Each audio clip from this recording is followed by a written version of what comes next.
New Orleans, the birth of Bananas Foster, which we are coincidentally transforming into macaroon form today. But don't be sad if you guys can't travel right now, because I'm bringing the taste of New Orleans right into your home. Woo!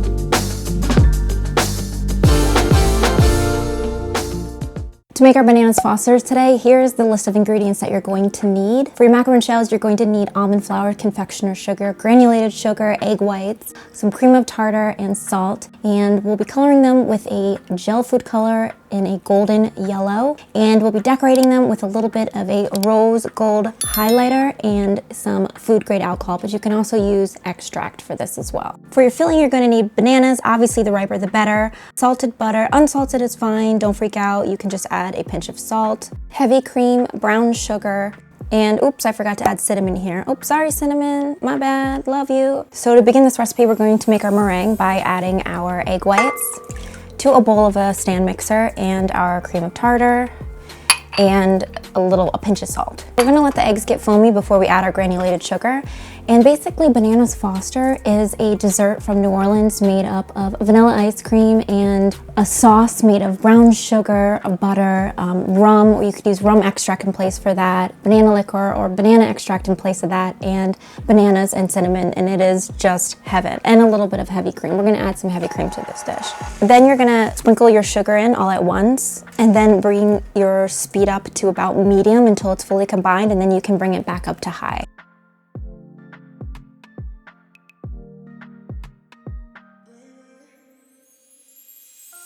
You're gonna wanna let your meringue mix until hard stiff peaks, and in the meantime, you can sift your almond flour and your confectioner's sugar. Oops, every time.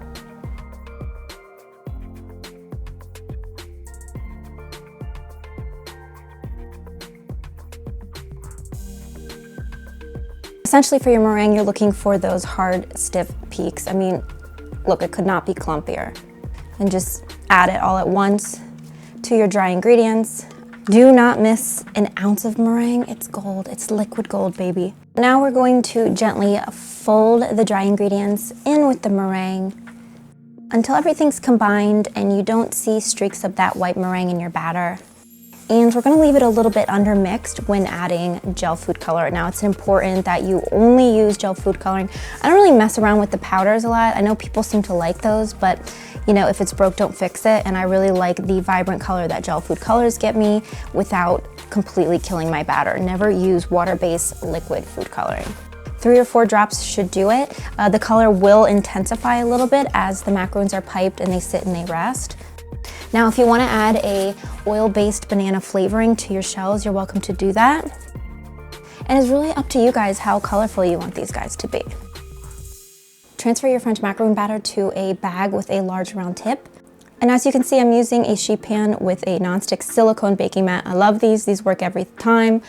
Give these a good tap against the counter, pop any air bubbles, and let them rest for an hour or until a matte-like skin develops.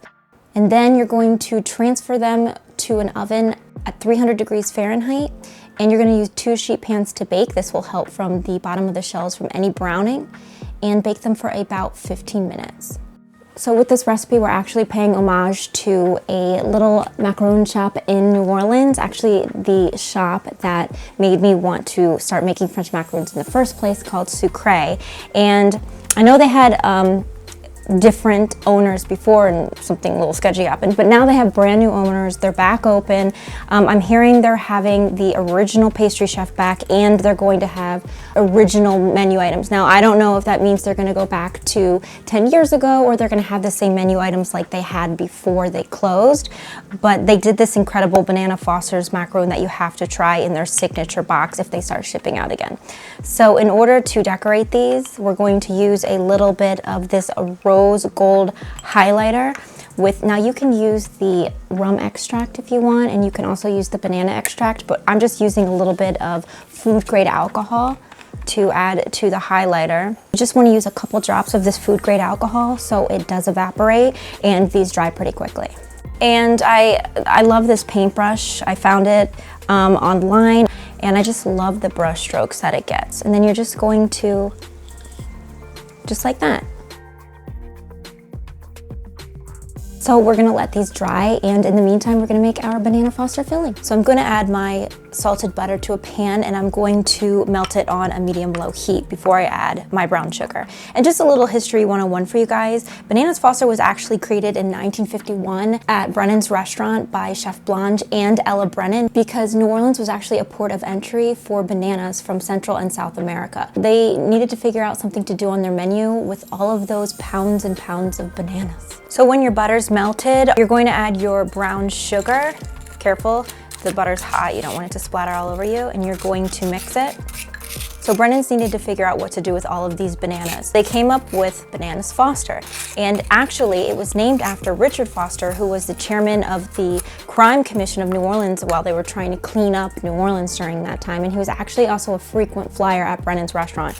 And if you guys ever go to Brennan's, if you ever have a chance to go to New Orleans and visit Brennan's, you would be too. It's amazing. Once the sugar has dissolved into the butter, you can go ahead and add your cream and give it a good stir. So now after we add the heavy cream, we're gonna put it back on the heat just to dissolve a little bit before we add our other ingredients. You can either add rum at this point or rum extract, and you have the option to flambe your rum. Now, that doesn't actually take the alcohol left. You're still left with 75% alcohol with or without the flame. Yeah, so you might not want to give this to your kids, but if you do want to give this to your kids, you have the option to use rum extract. So I'm using some rum extract, and I'm also going to be adding in a little bit of banana essence or banana extract. And this is completely optional, but it's kind of replacing the banana liqueur, which would be used in this recipe originally. I kind of finish it with a pinch of cinnamon. I think cinnamon should always complement bananas. I think it's great in banana bread, and it really brings out the flavors of banana. So put it back on the heat and let it reduce until it's a more golden brown.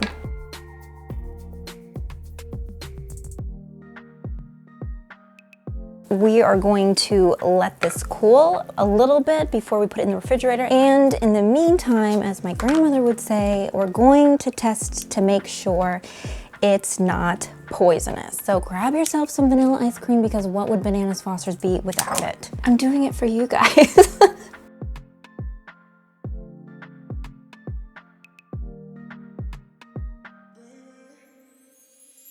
Then you can take your Bananas Foster and spoon a little bit over the ice cream, and then the rest we're going to transfer into a bowl and put it into the refrigerator to let it chill, because we're actually going to turn this into our filling. I know, by adding nothing more. But in the meantime, oh my gosh, I'm so excited for this, you have no idea. It makes me want to party a little bit because the rum always reminds me of the islands, and I love New Orleans food and the nightlife, and the cold ice cream and the warm bananas and rum and brown sugar is just like, I mean, it's heaven. It's the South. It's the South. Moms, single women, anyone out there, my gays, my girls, have a little sample before you put that filling away. Trust me, you'll thank me later. So once your Banana Foster butter mixture has cooled in the refrigerator, we're going to regenerate it by placing it into a mixer and mixing some air into it. Cool trick, huh? Once it's nice and fluffy, we're going to transfer it to a pastry bag with a large round tip. Then you want to match your shells up before you start filling them, so you don't have to guess when you're trying to fill. And then just take your filling, give it a good helping, and then put your tops on. And then there you have your Bananas Foster's French macaroons. These guys are just aesthetically beautiful, and they're a salty sweet, not too sweet, and they're fresh bananas and caramelized bananas, and they are just the taste of New Orleans, and they make me want to go back right now. Gosh darn this pandemic. You guys have to try these. These are going to be a hit. You might get a little buzz off of them. Depends on how much rum you use. You don't want to miss out. Have a little taste of New Orleans in your home during these crazy times.